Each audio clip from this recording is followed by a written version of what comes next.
Hello जी, कैसे हो? This is जय। तो गाइज आज हम आपके सामने एक बेहतरीन चैप्टर स्टार्ट करने वाले हैं। इस चैप्टर का नाम होगा इंटीग्रेशन। यार सबसे इंपॉर्टेंट चैप्टर होने वाला हमारी पूरी मैथ के हिसाब से देखा जाए तो। और अगर आप किसी मतलब नॉर्मल बंदे से पूछेंगे तो वो बोलेगा इंटीग्रेशन बहुत टफ चैप्टर, धुआं निकाल देगा आपका। लेकिन गारंटी की बात यह है कि आपको जो मैं कुछ बेसिक्स बताऊंगा आज की वीडियो में, उन बेसिक्स को अगर आपने अच्छे से मजबूत कर लिया तो आपके लिए इंटीग्रेशन एक रबड़ी बन जाएगा। क्या बन जाएगा? रबड़ी। तो आपको पता है गर्मी का मौसम चला है तो रबड़ी खाने का अंदाज ही अलग है, ऐसे ही इंटीग्रेशन को समझने का अंदाज ही कुछ अलग होगा हमारा। ठीक है, चलिए वीडियो को स्टार्ट करते हैं। गाइस सबसे पहले तो मैं ये पता होना चाहिए इंटीग्रेशन का मतलब होता क्या है। गाइस मैं आपको बताने की कोशिश करता हूँ। सबसे पहले जो हमारा सिंबल आया जो इंटीग्रेशन का, वो आया था सर एस से। ऐसा सिंबल आया कुछ। अब कुछ वही नए दौर में चलते गए नए दौर में थोड़ा सिंबल ऐसे बन गया, ऐसे बन गया। अब नए दौर में चलते गए फिर नए दौर में पहुंच गए तो ये बन गया। क्या बन गया? ये बन गया। इसका मतलब एस का मतलब क्या होता है? समेशन, सम करना। ऐसे ही इंटीग्रेशन में क्या करना होगा? हमें सम करना होगा। किसका? सीरीज का। अब हम इंटीग्रेशन यूज़ क्यों करते हैं? इंटीग्रेशन हम यूज़ करते हैं सर किसी भी अनबाउंडेड रीजन का एरिया निकालने के लिए। सर ये क्या बता दिया आपने? ये तो नई चीज़ बता दी। अब सुनो ध्यान से मेरी बात बेटा। इसको हम नॉर्मल अगर बोले हैं तो हम इसको बोलेंगे नाग। नाग भाई, नाग है देखो एक तरह का। भाई पूंछ ये रही, इसका फन ये रहा, तो बहुत ही जहरीला नाग है। ध्यान समझना मेरी बात है, ठीक है ना। तो हमारे पास इंटीग्रेशन जो होता है ना, आपके मतलब लेवल पर तो सिर्फ एक नाग आएगा। जब आगे जाओगे तो आपके सामने दो नाग आएंगे बने हुए। जब आप आगे जाओगे तो आपके सामने 3 नाग आएंगे बने हुए। जब आप अभी आपने पढ़ा होगा एम्पियर सर्कुलर लॉ, तो एम्पियर सर्कुलर लॉ में आपने एक नाग ऐसा पढ़ा होगा। ये होता है हमारे पास क्या? Circular integration. अरे मतलब चीज़ें काफ़ी सारी चीज़ें हैं, बट अगर आपको ये चीज़ समझ में आ गई तो आप इस नाग को भी तोड़ मारोगे, इस नाग को भी तोड़ मारो, इस नाग को भी तोड़ मारोगे। बात आई समझ में? नहीं आई बेटा? इसका मतलब सर हमें क्या करना है? इस इंटीग्रेशन मजबूत करना है। अच्छा सेकंड बात, सर हमारे पास जो इंटीग्रेशन होता है वो 2 टाइप का होता है। एक तो होता है आपने पढ़ा होगा सर, एक मैंने बना दिया, एक नाग ऐसा बना दिया और एक नाग मैंने बना दिया, मैंने बोल दिया ए से बी। तो जिस पे लिमिट आ जाए वो तो डेफिनेट हो जाएगा, जिस पे लिमिट ना है वो इनडेफिनेट हो जाएगा। इसका मतलब पढ़ना कौन सा हमें? पहले इनडेफिनेट। ये कौन सा है सर? डेफिनेट। सर इंडेफिनेट पढ़ क्यों रहे हैं? बता तो दिया बेटा। डेफिनेट इंटीग्रल की एप्लीकेशंस को समझने के लिए। अब यहाँ ये बताओ, डेफिनेट इंटीग्रल आपको पढ़ रहे हो, आपको डेफिनेट इंटीग्रल की एप्लीकेशंस पता है? जैसे मैंने आपसे बोला किसी भी रीजन का एरिया निकालने के लिए। लेकिन अब ये कहाँ से सीखोगे? यहीं से तो सीख के आओगे। अच्छा आपको ये पढ़ना है 3 नागों वाला इंटीग्रेशन। तो 3 नागों के लिए पहले एक नाग को समझना पड़ेगा, 3 नागों को समझना पड़ेगा एक नाग को। इसका मतलब क्या है? हमारा मेन फोकस इस चैप्टर में क्या होने वाला है कि हमें एक नाग को समझना है अच्छी तरीके से। एक नाग को समझते ही हम क्वेश्चनों को उड़ा देंगे। बताओ समझे ही समझे? तो मुझे उम्मीद है कि समझ में आ गया होगा बेसिक बिल्कुल क्या है क्या नहीं है, कैसे कैसे हम इस चैप्टर में करने वाले हैं कुछ खेल। ठीक है, अब मैं आपके सामने कुछ चीज़ें लिखने की कोशिश करता हूँ, अब आप समझ जाओगे। अब आपके मतलब की चीज़ थोड़ी सी, अब बुक से स्टार्टिंग कर देंगे हम थोड़ी सी। सर मैंने आपके सामने सिंपल सा बोला सर, अब मुझे एक और बात समझा दो। इसका एक और नाम होता था एंटी डेरिवेटिव। क्या होता है? Anti derivative.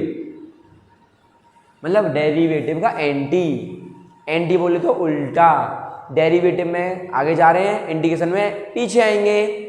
जैसे मैंने आपके सामने बोला dy/dx ऑफ 2x + 4। मैंने आपसे बोला dy/dx ऑफ 2x - 4। मैंने आपसे बोला dy/dx ऑफ 2x + 8। जल्दी जल्दी आंसर बताओ बेटा इनके। सर इसका जो आंसर आना, अच्छा मैंने आपको बताया था, मैंने आपको क्या बताया था? हम डेरिवेटिव करते हैं विद रेस्पेक्ट टू x। यहाँ डेरिवेटिव कर रहे हैं विद रेस्पेक्ट टू x, यहाँ डेरिवेटिव कर रहे हैं विद रेस्पेक्ट टू x। समझना ध्यान से मेरी बात। अच्छा इसको बताओ डेरिवेटिव कितना आएगा? सर 2 आएगा, इसका भी 2 आएगा, इसका भी 2 आएगा। इसका मतलब क्या हो गया कि 2x + 4 का डेरिवेटिव है 2। तो एंटी डेरिवेटिव का मतलब क्या हो जाएगा? उल्टा। मैं बोल दूंगा 2 का इंटीग्रेशन है 2x + 4। समझ मेरी बात? 2 का क्या है? इंटीग्रेशन है क्या? 2x + 4। 2 का इंटीग्रेशन है 2x - 4 और 2 का इंटीग्रेशन है 2x + 8। अब बच्चा फंसेगा यहाँ पर, बच्चा समझेगा सर 2 का इंटीग्रेशन चलो मान लिया 2x + 4 है, लेकिन 2 का इंटीग्रेशन 2x - 4 कैसे हो गया? +4 है तो -4 कैसे आ गया? 2 का इंटीग्रेशन 2x + 8 क्यों आ गया? ये कांस्टेंट का लफड़ा क्या है? अब मेरे सामने एक समस्या बड़ी गंभीर हो गई, तो आपसे मैं क्या बोलूँगा, अगर मेरे पास मैं c लगा दूँ, मतलब 2 का इंडिकेशन है 2x प्लस 4, तो c डिनोट कर रहा है मेरे कांस्टेंट को जो कि 4 है। बात आई समझ में? 2 का इंडिकेशन है 2x माइनस 4, c डिनोट कर रहा है मेरे कांस्टेंट को जो कि क्या है -4 है। 2 का इंडिकेशन है 2x प्लस 8, तो c डिनोट कर रहा है 8 को। इसका मतलब हमारे सामने एक बात क्लियर हो गई कि c4 होता है कांस्टेंट, तो कांस्टेंट रिप्रेजेंट करता है कि हमारे डेरिवेटिव में कौन सा कांस्टेंट आया था। अब जब हम क्वेश्चन सॉल्व करेंगे तो हमारे पास आंसर आया 2x प्लस 4, तो हमें ये थोड़ी ना पता होगा कि वो किस चीज़ का डेरिवेटिव हुआ होगा। तो इसलिए to identify the constant in the derivative, हमें डेरिवेटिव करते समय जिस फंक्शन का डेरिवेटिव करते हैं उसमें जो कांस्टेंट की वैल्यू आइडेंटिफाई करने के लिए हम इंडिकेशन में सी का साइन यूज़ करते हैं। बात ऐसा में नहीं आई, बोलो, मुझे उम्मीद है समझ में आ गई होगी बात। मतलब देखो 2 का इंडिकेशन 2x प्लस 4, 2 का ही 2x माइनस 4, 2 का ही 2x प्लस 8, ये तीनों इंडिकेशन एक साथ 2 के नहीं हो सकते हो सकते मेरे को कब, जब हम इनमें c जोड़ देंगे तो c4 क्या हो जाएगा, कांस्टेंट, जो कि बताएगा हमारे कोई ना कोई डेरिवेटिव में किसी न किसी फंक्शन के डेरिवेटिव करते समय जो डेरिवेटिव मर गया, डेरिवेटिव जो कांस्टेंट नंबर मर गया, तो उस कांस्टेंट नंबर को समाधि के रूप में c से डिनोट करते हैं। ये समझो आप लोग, ठीक है ना। उसको रिप्रेजेंट करने के लिए भाई उसकी मतलब इसकी डेड बॉडी को बताने के लिए भाई c, इसकी डेड बॉडी हो गई c, इसकी डेड बॉडी होगी हमारी c। बात आई सर में नहीं आई, बोलो। इसका मतलब सर जितने भी इंडिकेशन के आंसर आने वाले होंगे उन सब में एक बात तो कॉमन होगी कि क्या होगा, सी सी सी। अच्छा यहाँ से क्या बताता हूँ मैं आपको, सी आपको लग रहा है बहुत छोटा सा नंबर है, लेकिन IIT JEE मेंस में और अच्छे कॉम्पिटिशन एग्जाम में सी से बहुत अच्छे क्वेश्चन बनते हैं। मैं कराऊंगा आपको MCQ क्वेश्चंस, ठीक है, अच्छी तरीके से सीरीज होने वाली है और कोशिश करूंगा मैं कि NDA और JEE मेंस वाली जो क्वेश्चन है ना वो आप छू पाओ क्वेश्चन से, ठीक है। तो पूरी प्लेलिस्ट ध्यान से देखना और बहुत इंपॉर्टेंट होने वाला है बेटा पूरा सेशन।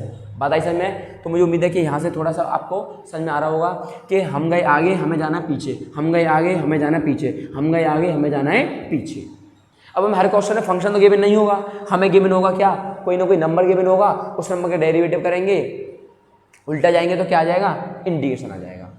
बात आई समझ में आपको? मुझे उम्मीद है कि आपको समझ में आई होगी। लेकिन अब यहाँ से मैं आपको एक बात आपको बताने की कोशिश करता हूँ। अब मैंने सपोज करो बच्चा आपके सामने लिखा, मैंने अब आपके सामने लिखा sir dy over D x square, मैंने लिखा +8, मतलब मेरे को x³ + 8 का डेरिवेटिव करना विद रिस्पेक्ट टू x²। मेरे को x³ + 8 का क्या करना, derivative with respect to x²। तो आप क्या बोलोगे सर, x³ का कितना हो जाएगा 3x² और x² का क्या हो जाएगा 2x, तो आंसर आएगा 3/2x। क्या आंसर आएगा 3/2x।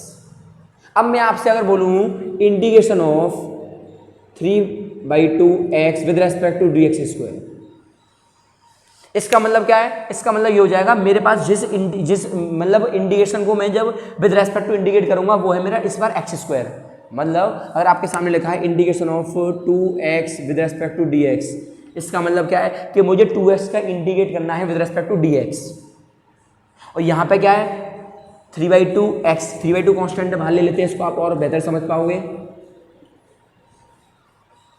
यहाँ मेरे को x का डेरिवेटिव करना इंडिकेट करना है विद रिस्पेक्ट टू x²।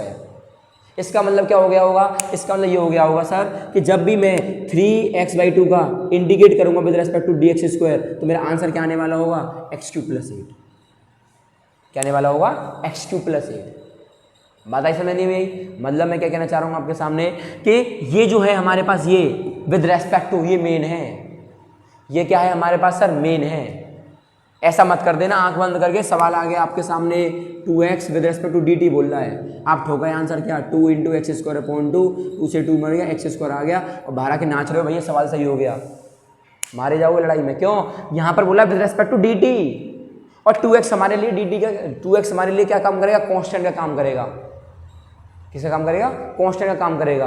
जब कांस्टेंट का काम करेगा तो अभी आपको बताऊंगा मैं, उसका इंडिकेट जो आएगा वो आएगा, आंसर आपका आएगा पता क्या, इसका जो आंसर आएगा बेटा वो आएगा 2xt, ये आंसर है इसका। क्योंकि वन का क्या होता है, t होता है, बताऊंगा अभी मैं आपको, बताओ समझे। इसका मतलब आपको सबसे पहले नजर मार के चलनी है कि विद रेस्पेक्ट टू किसके करा रहा है, किसी भी करा सकता है, with respect to x², with respect to x³। But आपके नॉर्मल देगा तो विद रेस्पेक्ट टू dx देगा, अच्छे अच्छे एग्जाम्स में देगा आपको with respect to dx square, यहाँ आपको derivative with respect to x square.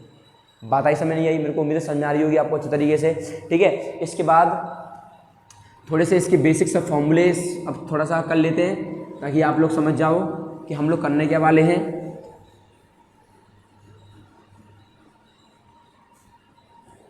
अच्छा सर, जैसे मैंने आपके सामने लिखा सम बेसिक फॉर्मूला,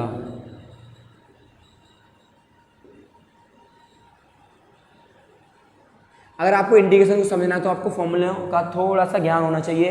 इस बेटा सबसे पहला सबसे इंपॉर्टेंट फॉर्मूला क्या आता है, नागराज of x to the power n। तो आंसर क्या आएगा sir, x to the power n plus 1 upon n plus 1 plus c। बात आई सर में, मेरे को x to the power n का क्या करना है, इंडिकेट करना है, तो आंसर क्या बोलूँगा, x to the power n plus 1 upon n plus 1। बोलो बात आई समझ में। मैं क्या बोलूँगा, where n is a constant और x इज अ वेरिएबल। लेकिन क्या होना चाहिए, ऐसा मत कर देना अब आप लोग, मैंने आपसे बोला इंटीग्रेशन ऑफ sin x की पावर 2 या फिर sin x स्क्वायर। तो बहुत से बच्चे क्या करते हैं इसका इंटीग्रेशन, जो कि क्या हो जाएगा गलत। क्यों? क्योंकि ये जो यहाँ x है वो अलजेब्रा फंक्शन को डिनोट कर रहा है बेटा, x रूट x, लेकिन ये क्या है यहाँ पर ट्रिग्नोमेट्रिक फंक्शन। बात आई समझ में नहीं आई। और n क्या होगा हमारे सामने, कांस्टेंट होगा। जैसे मैंने आपके सामने एक एग्जांपल लिया सर क्वेश्चन के तौर पर, मैंने बोला integration of root x dx। तो आप ये तो बोलोगे सर रूट x का मतलब कितना हो जाएगा, सर रूट x का मतलब हो जाएगा integration of x over 1/2 dx। तो x आ गया अलजेब्रा 1/2 आ गया, तो आप क्या बोलोगे सर x की power 1/2 plus 1 upon 1/2 plus 1 plus c। तो 3/2 उल्टा मारेंगे तो क्या हो जाएगा 3 2/3 x के बाद 3/2 प्लस c। ये जो आपका आंसर। बोलो बात आई कुछ समझ में? मुझे उम्मीद है कि आपको समझ में आई होगी अच्छी तरीके से। तो पहला फॉर्मूला आपको क्लियर हो गया बेटा, नोट करते चलो, सब बेसिक फॉर्मूले लिखा रहा हूँ मैं आपको, ठीक है। पहला फॉर्मूला हो गया आपको क्लियर। सर दूसरा नंबर का फॉर्मूला हमसे ये बोलता है, जैसे मैंने आपसे बोला इंटीग्रेशन ऑफ e की पावर x dx। ये तो बेचारा इतना बढ़िया फॉर्मूला है, इस पर कोई फर्क नहीं पड़ता। e की पावर x dx का इंटीग्रेशन क्या हो जाएगा, e की पावर x प्लस c। लेकिन अगर मैंने आपके सामने अगर ये बोल दिया था इंटीग्रेशन ऑफ e की पावर रूट x, तो ऐसा मत कर देना e की power root x plus c लगा के आगे बढ़ जाओ, मारे जाओ लड़ाई में, ये अब क्या हो जाएगा, गलत हो जाएगा। बताओ बात आई समझ में नहीं आई? बात आई समझ में नहीं आई सर? बोलो चलें आगे। तीसरा नंबर का फॉर्मूला हमसे बोलता है क्या ले लें सर, नंबर 3 का formula integration of dx upon x, मतलब 1 अपॉन x। बता सकते हो सर log x का डेरिवेटिव होता है 1 अपॉन x, इसका मतलब 1 अपॉन x का इंटीग्रेशन हो जाएगा क्या, log x। हम बोलेंगे log mod x plus c, log mod x plus c। बोलो mod क्यों लगाया मैंने, सर mod मैंने इसलिए लगाया क्योंकि log के अंदर कभी भी मेरा कोई भी नेगेटिव नंबर नहीं आता। log के अंदर नेगेटिव नंबर आने पर log मर जाता है। मतलब मैंने आपको बताया होगा, कभी ना कभी तो बताया होगा कि लॉग के अंदर नेगेटिव नंबर आने पर मेरी जो लॉग की मशीन होती है वो ख़राब हो जाती है।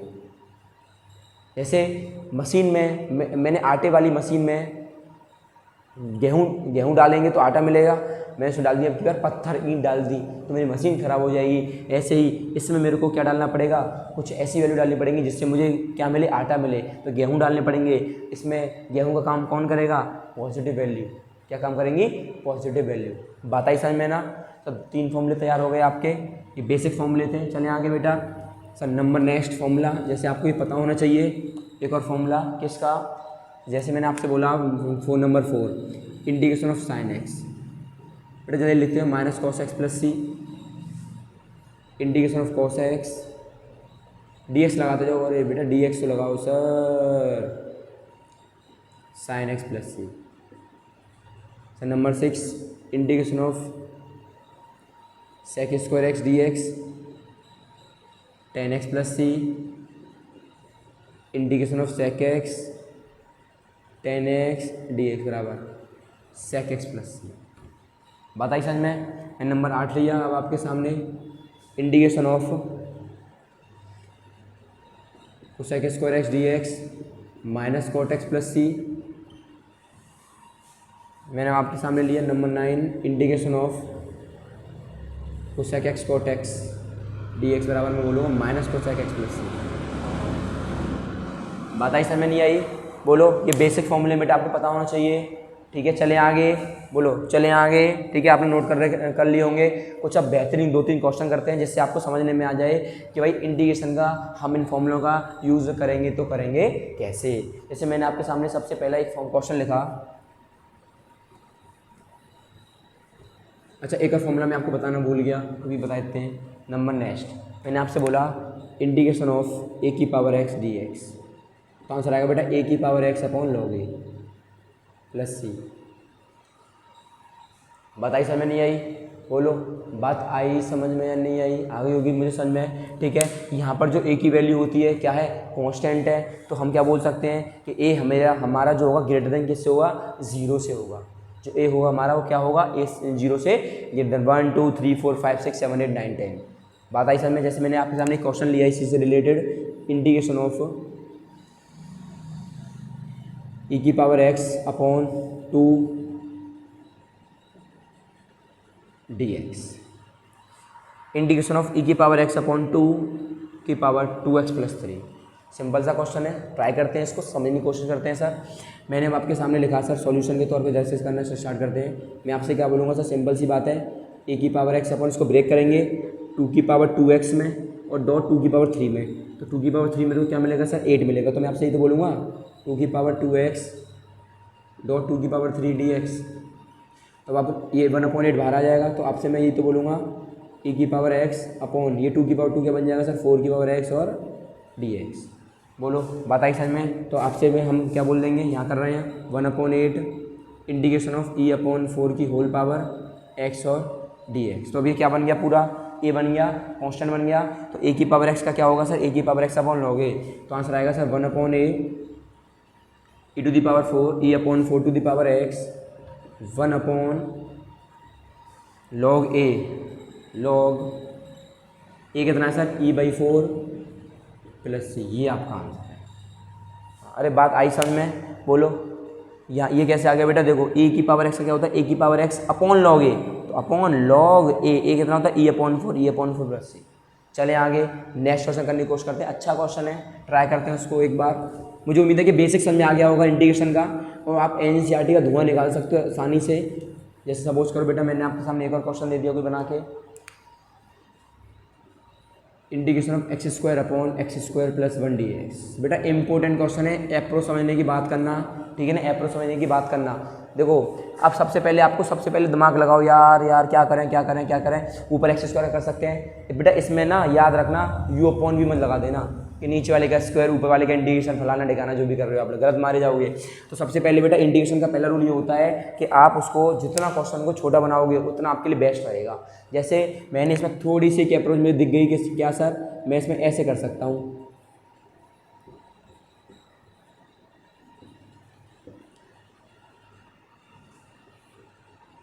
ओहो समझाना पड़ेगा, अपने आप नहीं कर रहे, समझाना पड़ेगा। मुझे क्या करना है बेटा, इस अप्रोच के तौर पर आप हमेशा याद रखो मेरी बात, जो नंबर आपको नीचे चाहिए ना उसको ऊपर प्लस माइनस कर दो। मतलब अगर यहाँ 2 होता तब भी आप प्लस माइनस 2 करते, मतलब कुल मिला के बात है डिनोमिनेटर को सेम बना ले ऊपर न्यूमिनेटर में। तो हम इसको अलग अलग ले सकते हैं क्या, x² plus 1 upon x² plus 1 dx minus dx upon 1 plus x²। बोलो आई बात समझ में? बोलो आई बात समझ में? सर आगे समझ में? इनकी मार्केट हो जाएगी, क्या बचेगा 1 का इंडिकेशन बेटा क्या होता है सर, 1 dx बोला मैंने तो आपका आएगा x, मैंने बोला 1 dt तो आपका आएगा t। बताइए सर मैंने आपसे बोला सर 2 dx तो आंसर आएगा 2x, मैंने आपसे बोला 2 dt तो आंसर आएगा बेटा 2t। मैंने क्या बोला, with respect to dt dx dt dx important है ये, इनके रेस्पेक्ट में हम इंटीग्रेट करेंगे वैल्यू को, तो कांस्टेंट में जो कांस्टेंट में जो वेरिएबल आएगा मेरा वही आने वाला है, dt या dx या dt या dx। अब जैसे मैंने इसमें बोला कि क्या आएगा 1 आएगा, तो 1 का करेंगे t पर जरा क्या है सर x माइनस। सर इसका तो आपने बताया नहीं है, आपको मैंने डेरिवेटिव बताया था, मुझे अच्छे से याद है कि what is derivative of tan inverse x। तो आपने क्या बताया था, आपने बताया था सर 1/1 प्लस x²। तो 1/1 प्लस x² किसका इंटीग्रेशन होगा, tan इनवर्स x का। तो हम बोल देंगे minus tan inverse x plus, ये आपका आंसर है।